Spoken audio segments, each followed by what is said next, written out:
Hello everyone, and welcome to my NXT review for the August 3rd episode that just happened. I just finished watching it. So, let's not waste any time. This is another one of the pre-recorded ones from Sci-Fi. They're live on Sci-Fi in the States. So this was pre-recorded 2 weeks ago. And this has the infamous Karrion Kross reshoot. But we'll get to that when we get to that. So we started off with Hit Row versus Legado del Fantasma. I groan immediately because I hate Hit Row so much. Santos Escobar hit Top Dollar with a chair to get the DQ. Then Legado just beat the crap out of them, which made me really happy. They put a chair around Swerve's neck. And Santos went to the top and went to stomp on it, but Top Dollar saved him. And then they fight back against Legado. I want Legado del Fantasma to just beat the crap out of Hit Row and take that title from Swerve and give it to Fantasma so badly. Please, just give me this. I hate Hit Row so much. I don't like their gimmick. I think it sucks. William Regal then has some security guards appear around Samoa Joe to make sure that Joe and Cross don't get physical before their match at TakeOver. Then we had Ridge Holland kill Ike Manjiro, poor guy. Just came from the breakout tournament and he's already losing. Never seen Ridge Holland before. Apparently he was part of Pete Dunne's stable, but because he got injured. He hasn't been there in a while. So, it's good. This is what we needed. We needed a match to reintroduce Ridge Holland to the people who don't know him, like me. And after the match, Pete Dunne cuts pretty much just like the regular heel promo of we're the three most dominant men on the roster. You know, that type of promo. Then we had Frankie Monet had a promo where she talked about her loss. She was really good at it when she said my loss, and then she's like, I can't even say that word, it's so disgusting. Obviously, she blames Robert Stone and says that if this partnership between her, Robert, and Jesse is gonna work, then things are gonna have to change. They'll have to go in her image. Yeah. This obviously will end with Frankie just beating the crap out of Robert. So that's all I'm waiting for, really. Boyfish fought Roderick Strong. I knew they were fighting this week, and I was really excited for that. But I didn't think they were going to do it this early. I swore at them, I'm like, well, this is a main event match. But it wasn't. This match was really good, as expected. Bobby Fish versus Roderick Strong. What do you expect? Roddy wins, like expected, and this leads later on to where Kushida accepts Roddy's challenge for the Cruiserweight titles. That match is set. Don't know when. Most likely at TakeOver for the Cruiserweight title. Roddy Strong versus Kushida. LA Knight and Cameron Grimes fought the Grizzled Young Veterans, of course, last week because of the whole golfing incident. That's why this match is happening. LA Knight tells Cameron Grimes in a promo before the match, hey, you're wrestling in your butler outfit. He also told him to polish his shoes as well. So the match is going pretty well for LA Knight and Cameron Grimes. They're being a bit hostile towards each other, but otherwise, they're actually getting the job done. Cameron Grimes is the babyface in peril. He wants to come back. He's about to tag in LA Knight, but LA Knight jumps off and leaves him high and dry. So Cameron Grimes has to fight Grizzled Young Veterans all on his own. He almost does. He starts taking them down, almost wins, but they hit him with Ticket to Mayhem and beat him. After the match, Ted DiBiase comes out and tells Cameron Grimes, he's like, buddy, you gotta get out of this situation here. He goes, I know you're a man of your word, but this is ridiculous. And then he helps him to the back. So, Ted is still part of the story. Weird. I thought his part again was done after LA Knight laid him out, but I guess not. They're gonna have him there to reignite that the fire in Cameron Grimes. Dakota Kai's promo on why she turned on Raquel Gonzalez.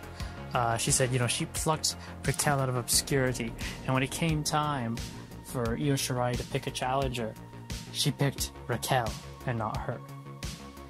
She did the whole "it should have been me" thing, which, yeah, that ruled. She actually said it should have been me. Oh my god. She said that, after a while, she started getting known as Raquel's sidekick. And she's like, she's no one's sidekick. She then tells Raquel, you said there's no one left? Well, there's me. I brought you into NXT, and I'm going to take you out. I am so rooting for Dakota Kai. Let's go, Dakota. I want Dakota Kai to win and become the new NXT Women's Champion, please. The next match in the Breakout Tournament, Joe Gacy fought Trey Baxter. Of course, we know who Trey Baxter is, because he had the match with Kushida during Kushida's Open Challenge stint. Joe Gacy, during this match, threw some mean forearms and clotheslines. Man, this guy was laying it in on them. Trey Baxter hit a suicide dive through the bottom rope, then he hit a suicide dive through the middle rope, and then he hit a little flippy, like a twisting dive over the top rope. And then Trey Baxter hit a 450 stomp, which was cool. And he won!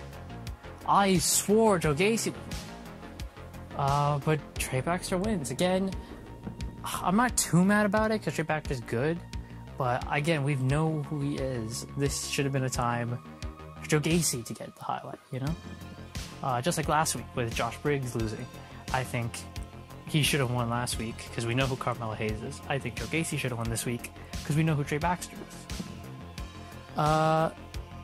So the brackets are updated, so we have Duke Hudson versus Carmelo Hayes, and Odyssey Jones versus Trey Baxter.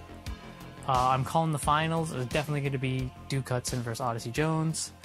From there, I don't know. I still need to think about who wins. Zoe Stark and Io Shirai are at a Japanese cafe. Io Shirai orders some sushi in Japanese, but because Zoe doesn't know Japanese, she goes, I'll just have what she's having.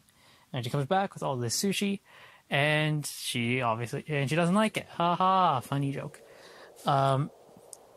She tries wasabi, it burns her. She tries, some squid or something, and just throws it away. And then Io makes her pay for the check.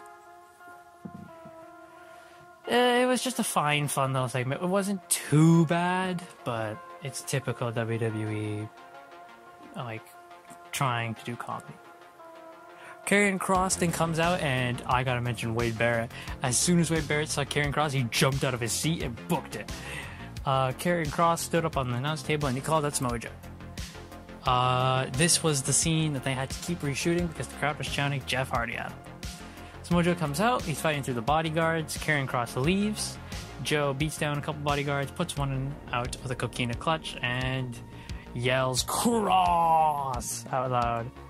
And that's it. Then we had Johnny Gargano, Dexter Lumis, the love her or loser match. Indy Hartwell made her way down to the ring, and Johnny Gargano told her to go back. Dexter Lumis went under the ring, he crawled under, so Indy went after him. Candice LeRae came out, and she and Johnny pulled Indy out, who was holding hands with Dexter, and pulled him out. And then Johnny just kicked him right in the fucking face. Dexter Lumis had a really cool move. He dropped Gargano down, he kicked up, and then did a leg drop immediately after. Johnny Gargano did a suicide dive onto Dexter Lumis, and his feet hit the ropes, and I swore, oh, this dude's about to land right on his face. Thankfully, that did not happen. So, Johnny Gargano locks in the Gargano escape. Dexter Lumis crawls to the ropes. As he reaches to grab the ropes, he caresses Indy Hartwell's face, grabs the ropes. Johnny, Candice, and Indy are arguing on the outside. This allows Dexter Lumis to roll up Gargano for a 2. After Johnny kicks out, Johnny, as he kicks out, pushes Dexter, and Dexter hits Indy by accident. He goes to check on her. This leads Gargano to hit a suicide dive into a tornado DDT. He then throws Dexter in the ring, hits one final beat, and beats Dexter Lumis. So after the match, Candice and Johnny are escorting Indy away. She breaks off from them, runs to the ring, and kisses Dexter Lumis, and they start making out in the ring. And Wade Barrett had a great line saying, that wasn't part of the rules. Which it wasn't. So, this match meant nothing. Really? Dexter was lost, and he still gets Indy Hartwell. Well, I mean, I knew this was happening because I saw the spoilers. So yeah. But it was fine. I don't outrightly hate this storyline.